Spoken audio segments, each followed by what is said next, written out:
Chodesh Tov, Shavua Tov. Chodesh Tov, Shavua Tov. On se trouve maintenant dans le mois de Iyar. Iyar, c'est les initiales de Ani, Hashem Rofecha. Aleph, c'est Ani. Les deux Yud, c'est le nom de Hashem. Et le dernier Resh, c'est Rofecha. Je suis Hashem, ton guérisseur. Donc, Hashem, que ce soit un mois de refoua, de guérison matérielle et de la guérison spirituelle également. Vous savez que de se porter bien matériellement, on a besoin de la bracha d'Hachem, mais c'est pas tellement difficile. Pas autant difficile que de se porter bien spirituellement. Parce que spirituellement, lorsqu'on est un peu malade, on se rend des fois même pas compte. Et aussi, il y a des cliniques, il y a des hôpitaux pour les maladies matérielles, mais il n'y a pas encore d'hôpital pour les maladies spirituelles. Et la seule vraie guérison, elle est d'être dans la Torah, de se plonger tous les jours dans un shiur. Ça, c'est vraiment la vraie guérison. Et donc, c'est pour ça qu'il y a le shiur tous les soirs. Mais c'est écrit dans la Chag qu'il faut apprendre le soir, il faut apprendre également le matin. On lance donc un nouveau cours qui commence demain matin, en présentiel, celui-là, au Bet Ramad à Genève. Donc, ceux qui sont à des centaines de kilomètres, c'est un peu difficile. Mais ceux qui sont plus près, alors vous pourrez venir aux attachés dès demain matin. L'office Shachar est à 7h, suivi d'un petit déjeuner avec des omelettes et tout ce qu'il faut avec un shiur pour se préparer, pour comprendre le sens des 10 commandements selon la Gemara et la Halacha. Donc, dès demain matin, Bezrat Hashem. En tout cas, le Rambam nous parle des lois de Issur et Bia. Ça fait partie de Sefer Kedusha, le livre qui parle de la Kedusha et de la sainteté que nous avons les Bnei Israël. C'est pour ça que Hashem nous a donné des restrictions. On voit donc dans le Rambam cette idée que plus on a de Kedusha, plus il y a des interdits et des restrictions, et c'est justement pour préserver la Kedusha. De la même façon que dans le sens matériel, on peut avoir les mains propres pour toucher un livre. Mais après, si on veut manger, il faut se relaver les mains, mieux. Si on veut toucher un bébé, il faut se laver les mains encore mieux. Avec de l'alcool et des produits. Si on veut ensuite pouvoir toucher quelque chose dans un laboratoire, il faut se désinfecter les mains d'une façon qui est encore meilleure. Donc on voit que plus la chose est sensible, plus il faut être propre. La même chose avec nous. Nous les Juifs, pourquoi est-ce qu'on a des mitzvot supplémentaires et particulières, tellement de choses à faire et tellement de restrictions? Ça vient de la Kedusha. C'est ce qu'on voit, le Rambam l'appelle le livre de la Kedusha. Et c'est là qu'il y a les interdits de mariage, les interdits de consommation, qu'on va voir après les lois de mariage. Et en se basant sur ça, on va voir dans ce chapitre, le chapitre 17, le chapitre du jour, que le Kohen, que lui, il a une Kedusha supplémentaire, il a également des lois et des restrictions supplémentaires. Voyons ça ensemble. Halacha Aleph. Shalosh nashim nesu al kol hakohanim, gurusha vezona vechalala. Ve'al Kohen gadol arba. אלו השלוש והאלמנה. אחד כהן גדול המשוח בשם המשחה, או המרובה בבגדים, ואחד כהן העובד, או כהן גדול שמינוהו לעבר, וכן כהן משוח מלחמה וכולם מצווים על הבתולה ואסורים באלמנה.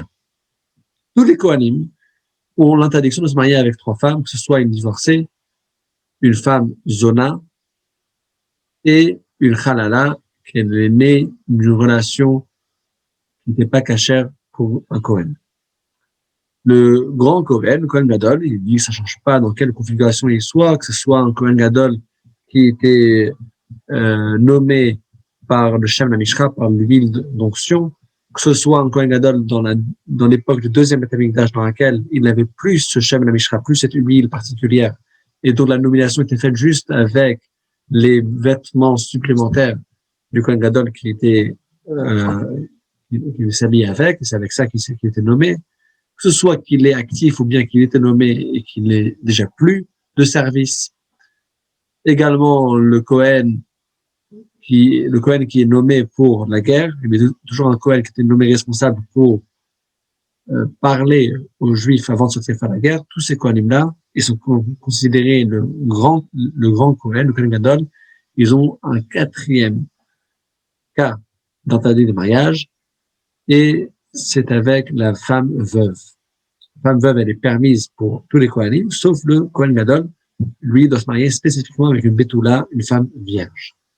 Alachabet, Kol Kohen Shnasa Achad Ben Shalosh Nashim, Ben Kohen Gadol Ben Kohen Etiot, ou Baal Loke. ואם בעליה דרך זנות, אינו לוקה משום זונה, או גרושה או חננה, שנאמר לא ייקחו, עד שייקח ויבוד. אבל כמו גדול שבאלמנה, לוקח אף פי שלא קידש, משום לא יחלל. כיוון שבעלה חיללה ופסלה לכהונה.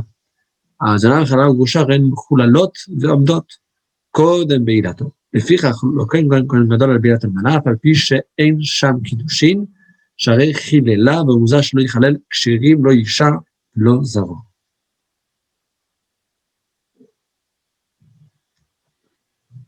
Quelle punition y a-t-il si un Kohen enfreint ses règles? Ça dépend. S'il s'est marié ou bien il a juste eu une relation sans mariage. S'il s'est marié avec une de ses trois femmes, il est passible de malkot, des coups. Si c'est des relations sans mariage, alors il n'aura pas des coups à cause de ces trois interdits, vu que la Torah a dit lo yikachu, l'interdit est de se marier. D'être avec elle sans mariage, alors c'est l'interdit général de l'Oyekdesha.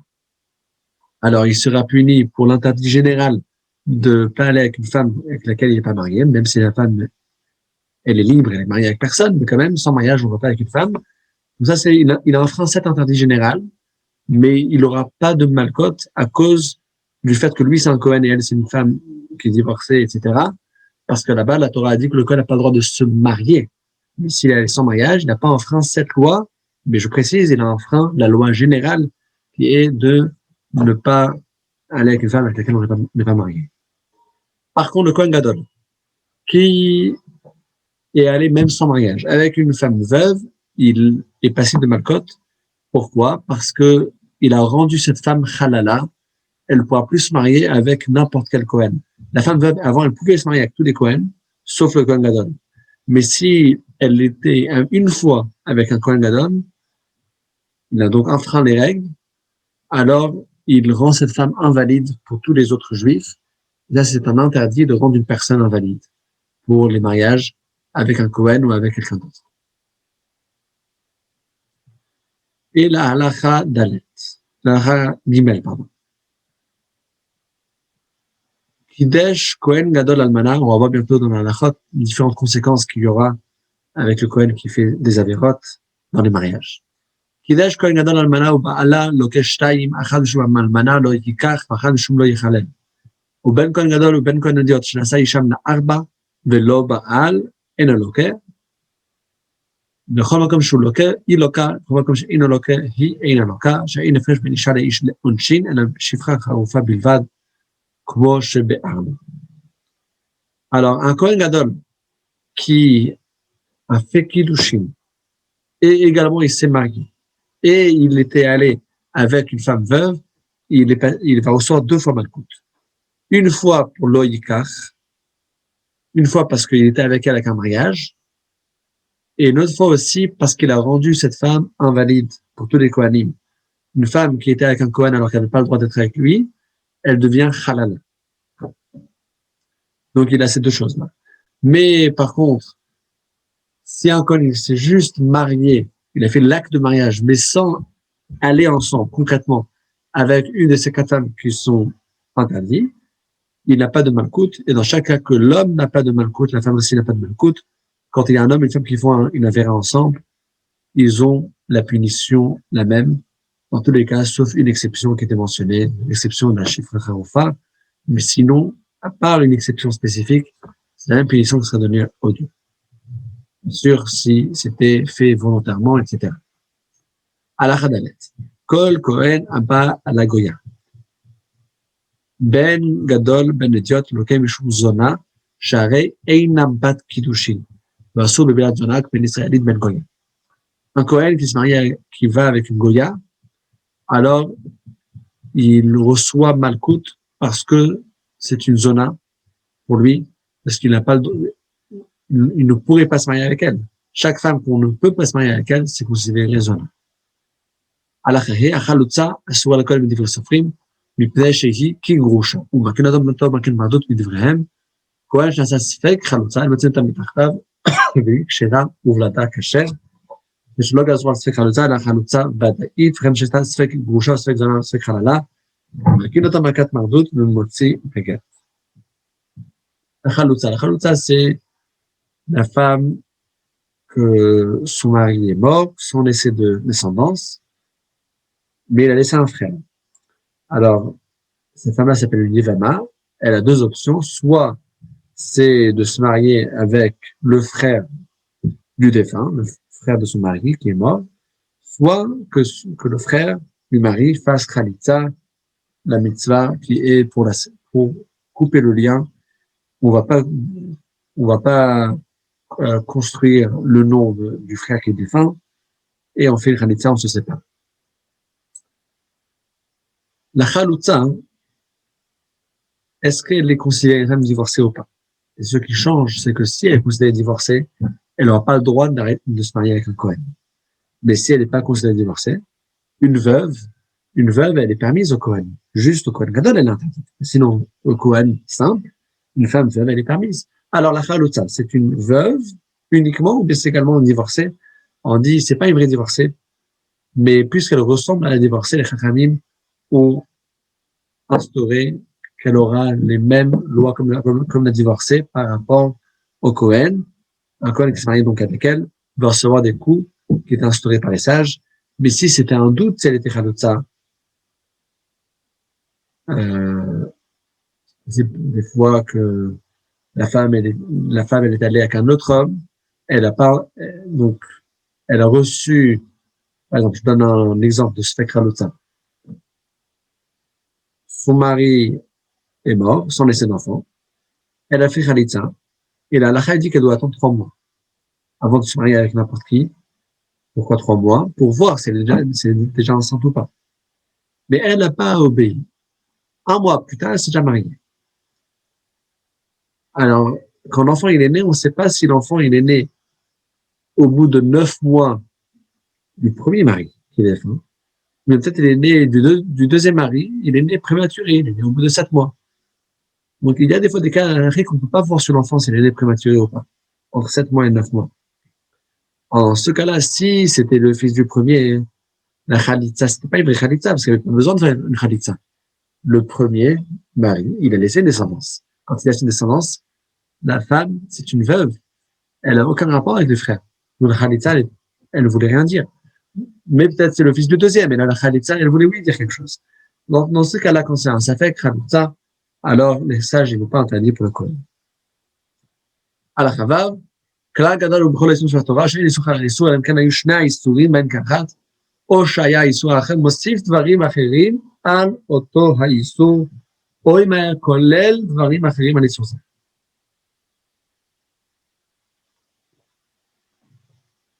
Une grande règle qui s'applique dans toute la Torah, et c'est que si une chose est déjà interdite, elle ne peut pas devenir interdite une deuxième fois.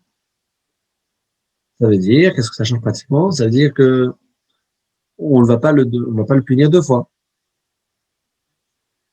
Maintenant, il y a des exceptions. L'exception, elle est si les 2 interdits viennent en même temps. C'était pas que c'était déjà interdit, et là je dis voilà, qu'est-ce que tu viens m'interdire? Je suis déjà interdit. Non, ça vient en même temps, les 2 interdits. Alors là, je compte les 2. Ou bien, si il y a un interdit qui rajoute encore des autres éléments dans l'interdiction, ou bien, troisième option, que c'est un interdit général. C'est pas qu'il y a 2 interdits ponctuels, mais il y a également un interdit qui est un interdit général, qui inclut beaucoup de choses. Alors là, je compte les 2. Ça veut dire, si il y a un qui est là, un interdit qui est déjà là, et le deuxième, il vient dans un deuxième temps, et il vient plus tard, et il veut me dire exactement la même chose, je dis, mais c'est ça, quoi que tu nous redis que c'est interdit, je sais déjà. Mais si les 2 viennent en même temps, je compte les 2. Si il y a 2, et parmi eux, il y a un interdit qui rajoute de nouveaux éléments, nouveaux détails, ou bien qui inclut des autres choses, des autres cas, je compte les 2. Alors, qu'est-ce que ça veut dire pour nous pratiquement? C'est une règle importante, et on va voir comment la règle s'applique dans les halachot de mariage. Halacha zayin. Lefichach, isha shayta almana, mena asat girusha, Vena'asat Khalala, Vena'asat Uzona.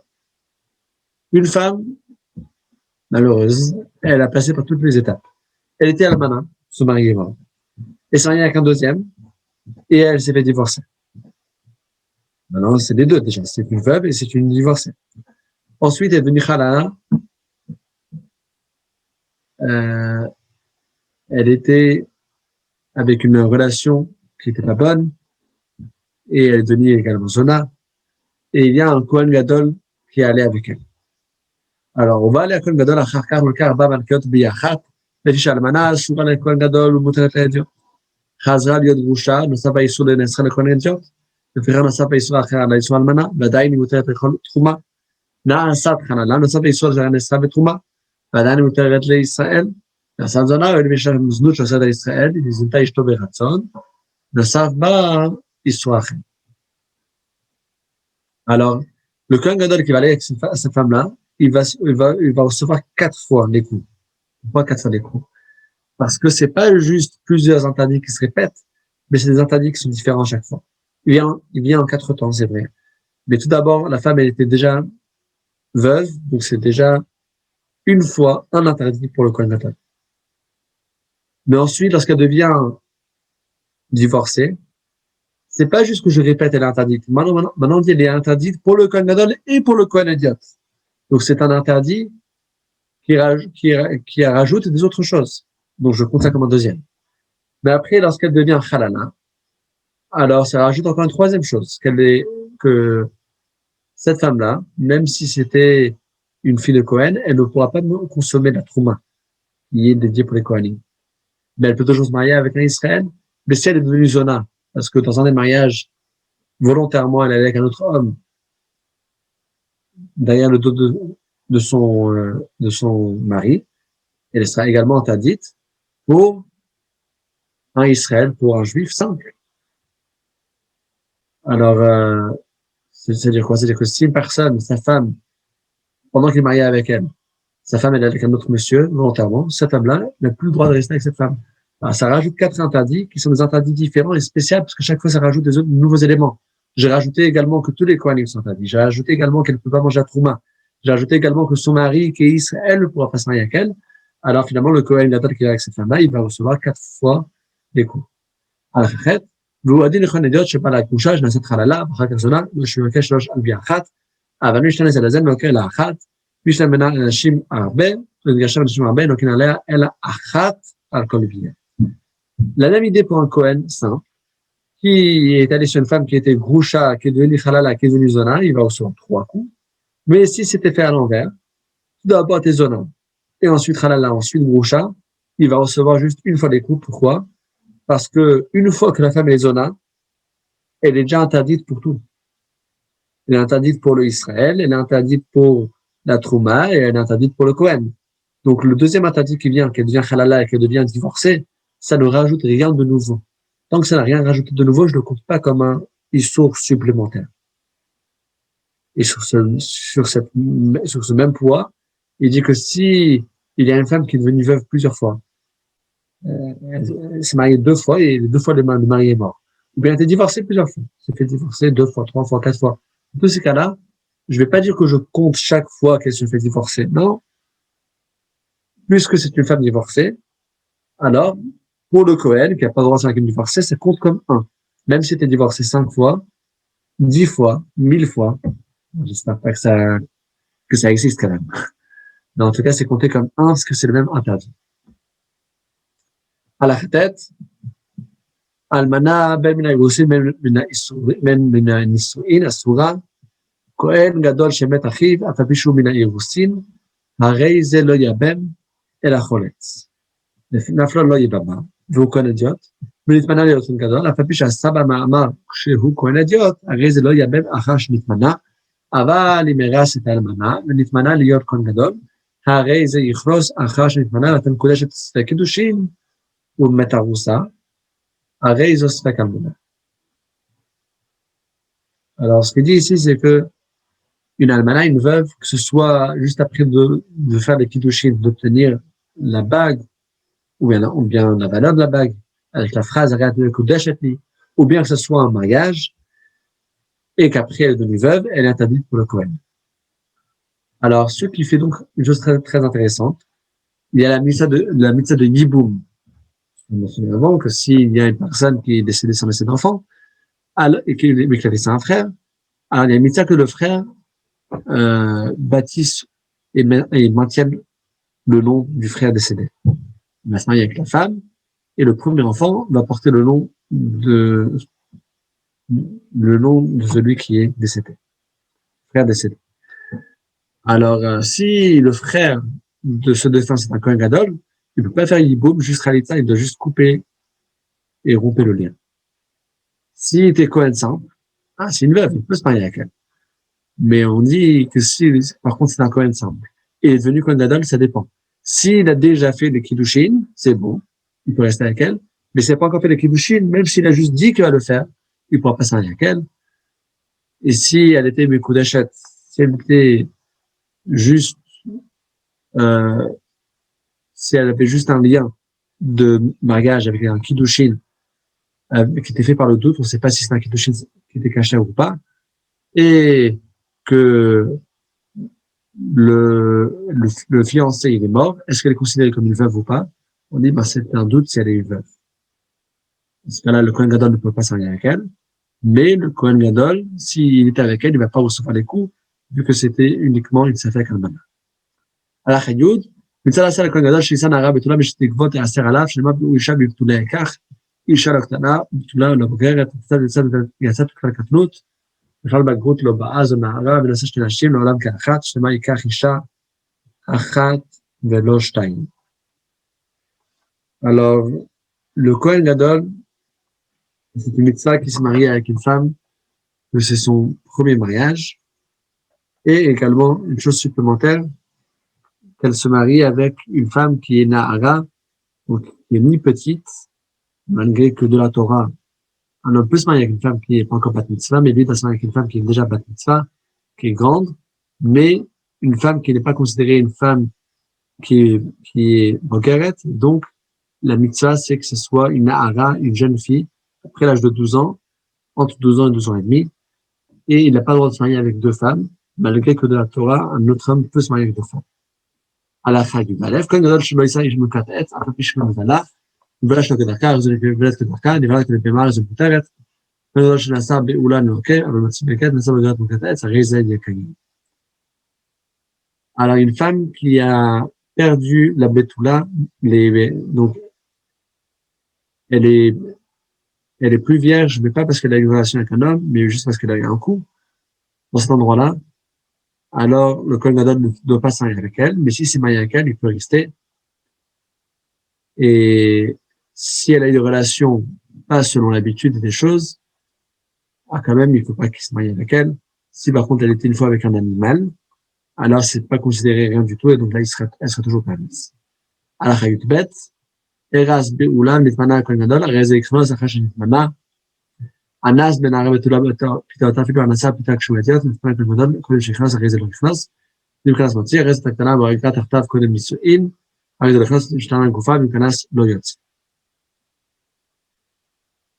Alors, si un Kohen, il s'est fiancé, il a déjà donné la bague, à une femme qui a déjà eu des autres relations, par exemple une veuve, et ensuite il est nommé Kohen Gadol. Alors là, il est dans un problème. Le problème est que avant, lorsque c'était un Kohen simple, il avait le droit de se marier avec une femme de deuxième mariage. Mais là, c'est un Kohen Gadol. Alors, mais ça dépend. S'il a déjà fait Kiddushin, il peut se marier avec elle. Mais s'il n'a pas encore fait Kiddushin, il peut pas se marier avec elle. Et si il a eu une relation avec une femme sans mariage, dans un cas qui va normalement le forcer de l'accepter en mariage, il y a la loi que si un homme il a forcé une femme, ou bien qu'il avait soudoyé une femme pour que la femme veuille se marier avec lui, mais elle, c'était pas de son plein gré. Alors, si la femme, elle veut, l'homme, il a pas le choix, il sera obligé de la marier. Une sorte de punition qu'on le donne. Voilà. Vous voulez tellement cette femme, même si toi tu veux pas, mais si elle veut, tu es obligé de te marier avec elle. Mais si c'est un Kohen Gadol, alors, bon, c'est un Kohen simple, et après il est devenu Kohen Gadol. Alors, il n'aura pas le droit de se marier avec elle, vu que c'est une femme qui a déjà eu des relations, et lui de se marier avec une femme qui est vierge. Achad Gusha min ha'irusina min ha'nisuin, אבל הממנת אפילו גרשה בגט תחסיר בו הנבוא, רזיתת לכהן, וחשבנו חת גירושין, במקום מי שנבוא לחליצה, היא חליצה לא נפסלה לכהונה. Donc, quand on parle d'une femme divorcée, ces femmes divorcées, que ce soit après les kiddushin ou après les nisouin, même si elle a juste reçu la bague de mariage, même si elle a eu aucune relation, et après elle a été divorcée, avec un vrai gat, donc un vrai divorce, elle est considérée une femme divorcée. הלכה י"ד, יצא עליו כל איש פלוני כתב גט לאשתו, או נתן גט לאשתו, הרי יושבת תחתיו ומשתמש שוב ותצא נתן מתחת בעלה, ונישאת לכהן אחר, תצא מן השני, יצא שמם בעיר שנתגרשה ונתגרשה מן הקידושין, חוששים לה כמו שבאנו מייחוד גירושין. S'il y a une rumeur qui sort que telle personne a écrit un get pour sa femme, alors est-ce qu'on considère la femme une femme divorcée ou pas? Alors, si on voit qu'ils sont restés ensemble, et que c'était juste une rumeur qui est sortie, je ne vais pas écouter la rumeur, et on ne va pas la forcer de sortir, elle va rester avec son mari. Si par contre, on voit, voilà, il y a une rumeur sur la femme qui avait été divorcée, et elle sort et elle s'en avec un Cohen, même si on n'a pas vu le get, mais c'est-à-dire que la rumeur, elle a eu quelque chose de vrai derrière. Et donc, on ne permet pas le Cohen de se marier avec elle parce que c'est une femme divorcée. Si personne ne savait qu'elle était mariée, et qu'on se base juste sur une rumeur qu'elle était mariée et qu'elle était divorcée, alors là, si la rumeur, c'est la base de tout ce qu'on sait, de toutes les informations, de toutes les indications, alors là, il faut faire attention aux rumeurs. C'est-à-dire, une rumeur ne peut pas être plus forte qu'un fait qui est établi, mais si tout se base sur des rumeurs, alors là, il faut suivre les rumeurs. Alors, 15, אבל יצא להכל שליחלוצה. אין חוששינה, יצא כל על הבתולה שהיא בעולה, אין חוששינה, מתנסה לכהן גדול, יצא עליה הכל שהיא שיבחר חוששינה, להתנסף לכהן, יצא להשם שהיא מזנה בעיר, אין חוששינה, אפילו יציאה בעלה משום שעברה לדעת מושב יהודית, או בידי דבר מכורה, מכהן מת קודם שתנקט, אז נותן לכהן, שנעשים לאישה מאלו, אלא ברורה או בדעת פיה. Si il y a n'importe quelle autre rumeur qui sort sur une femme qui est considérée et établie comme une femme kshera, on n'écoute pas aux rumeurs, même s'il y avait une rumeur qu'elle était devenue zona, ou bien même si finalement il y a son mari qui la divorce à cause de quelque chose, tant qu'il n'y a pas de témoignage, ou bien qu'elle-même va reconnaître les faits, alors dans ce cas-là, on va jamais interdire une femme juste en se basant sur des rumeurs. Après, c'est à chaque homme de décider s'il veut se marier avec ou pas. Mais, halachiquement, on ne va pas interdire le Kohen de se marier avec. Chazak ou Baruch, juste conclure sur une petite histoire. Il y avait une fois dans une grande yeshiva, il y a un cocher qui rentre en courant. C'est un juif tout simple, ignorant, il ne venait pas au cours de Rambam tous les jours. Donc, il n'avait pas de connaissance générale dans la Torah. Et il vient en courant, il est en stress. Il dit, Rabbi, est-ce que j'ai le droit de prendre une groucha, une femme divorcée? Lui, c'est un Cohen. Et il a entendu une fois qu'un Cohen ne peut pas se marier avec une femme divorcée. Est-ce que je peux prendre une femme divorcée? Alors, le Rav, il dit, c'est une très bonne question. Je dois vérifier dans les livres. Et il sort un gros Shulchan Aruch. Les élèves, ils sont là, ils sont stupéfaits, mais quoi, le Rav, il connaît pas la halakha par cœur. Là, dans les halakha, on est en train de voir les micro-détails des choses, mais un Cohen avec une Mosha, un Cohen avec une femme divorcée, c'est évident, c'est écrit clairement dans la Torah. C'est clairement qu'il n'a pas le droit, Isha, Grusha, mais Isha, l'odikachu. Pas so clair. Et le Rav, il dit, attends 2 secondes, je dois avoir encore un autre livre. Et là, il sort une Gemara. La grosse Gemara, tac, il la sort, hop, et il ouvre comme ça le livre. Et les élèves, ils sont encore plus stupéfaits. Et le Rav, il réfléchit à droite, à gauche, et tout ça. Et à la fin, au bout d'un certain temps prolongé, alors le Rav, il tranche et dit, c'est permis. Les élèves là, ils sont choqués. Déjà, le Rav, il connaît pas la halakha. Après, il vérifie dans les livres et il se trompe. Il dit clairement d'un interdit de la Torah. Ouais, bien sûr, le Rav a tranché, lui, il sort, ok. Et les élèves, ils disent, bon, Rav, on n'ose pas tellement vous poser la question, mais quand même, on veut quand même comprendre. Pourquoi est-ce que le Rav a tranché que c'est permis? A priori, c'est écrit clairement dans les versets que c'est interdit. Alors, le Rav, il les a répondu, il les a dit, vous n'avez pas compris la question. Lui, c'est un cocher. Il y a une femme divorcée qui l'a demandé s'il peut la prendre dans la charrette. Et lui, il a entendu une fois dans un shiur qu'il n'a pas le droit de prendre une femme divorcée. C'est pour ça qu'il est venu me voir. Est-ce que lui, le cocher, peut prendre dans sa charrette une femme divorcée? Alors, ils avaient dit, alors, pourquoi est-ce que tu n'as pas répondu directement que c'est permis? Elle a dit, il est venu, il a fait tout le chemin pour me poser la question. Si j'aurais répondu comme ça, avec un demi-sourire, il serait dit, ah, j'ai posé une question stupide. La prochaine fois, il va même pas poser de questions. C'est pour ça qu'il fallait que je valorise la question et qu'il sache que chaque question est une question importante. Et après qu'il a compris que c'est une question importante, j'ai pu le trancher qu'il a, oui, malgré que c'est un cocher Kohen, il a le droit de prendre dans sa charrette les femmes divorcées.